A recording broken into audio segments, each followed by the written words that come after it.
Today we're going to be drawing ionic compounds that have more than one bond. This is going to be some practice work.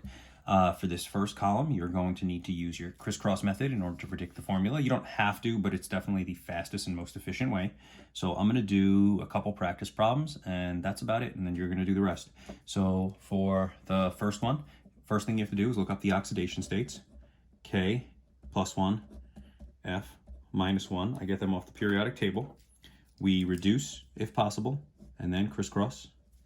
Final formula would be KF. The reason I want to do that first is when I draw my bonding, now I know I only have to draw one K and one F. I look up the configurations, and K has 1 dot, F has 7. I use an arrow. It has to be an arrow, not a circle, because it's ionic. And then I do my Lewis dot.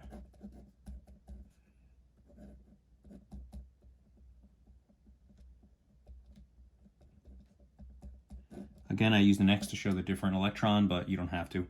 And there's the first one. I'll do 2 more, and that's it. Mg on the periodic table, plus 2. Iodine, minus 1.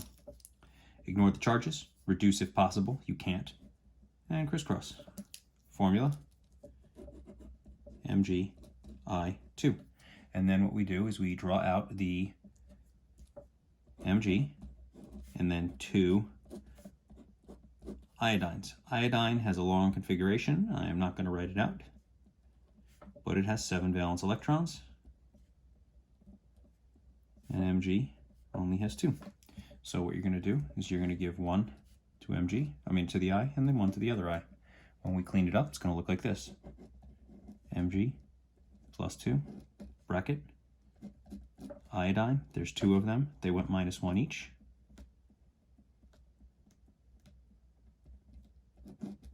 And there you go. There's MgI2. And then the last one, Be and S. Be plus 2, S minus 2. When we do our crisscross method, 2 and 2 can be reduced to 1 and 1. So then when we crisscross, we're just going to have 1 Be and 1 S. So when I do my bonding, I just draw 1 of each. Be has 2 valence electrons. S has 6. Okay, and then I'm going to draw 2 arrows, 1 for each bond and 1 for each electron that gets transferred. So the same thing, the electrons that are transferred are the bonds. And then our final Lewis dot is going to look like this. BES, Be went plus 2, S went minus 2.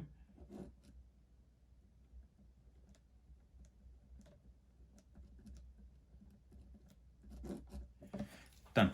You're going to do the rest. There's 3 problems on this page, and then there is a back where you're going to get some more practice problems. And that's it.